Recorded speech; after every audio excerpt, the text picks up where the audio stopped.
पूरा हैदराबाद तो रोड देख लें, इस साइड में लोहे वाले हैं तो रेती वाले भी हैं। इनकी वजह से क्या होता है, पूरा रोड जाम हो जाता है, ब्लॉक हो जाता है। अब ये लोग जितने भी ताजे नजर आते हैं ये अपना फ़ायदा सोचते हैं। भाई आप अपना फ़ायदा सोचते हो, उसके फ़ायदे की वजह से आपको तो फ़ायदा हो जाता है, लेकिन पब्लिक को कितनी वो होती है। हम इनको बार बार इनको ये गुजारिश करते हैं, रिक्वेस्ट की है बहुत बार, लेकिन ये लोग समझते नहीं हैं। हम जाते हैं पीछे रख लेते हैं, तो अभी ये इंशाल्लाह डेली बेसिस पे ये करेंगे। अब जैसे ही आपके सामने भाई ने बोला है ऐसे ही है। यहाँ लोग क्या करते हैं, भाई ठेले वाला आगे खड़ा कर दिया, कोई ठिया लगवा लिया, दुकान वाला तो काम को पैसे लेता है।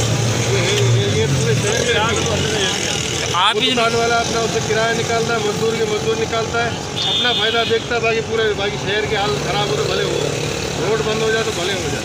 आप इन लोगों को निशान लगा के दें तो बार बार मैंने ये किए, मैं इनको निशान भी पता, हर चीज़ पता है, लेकिन ये समझते नहीं।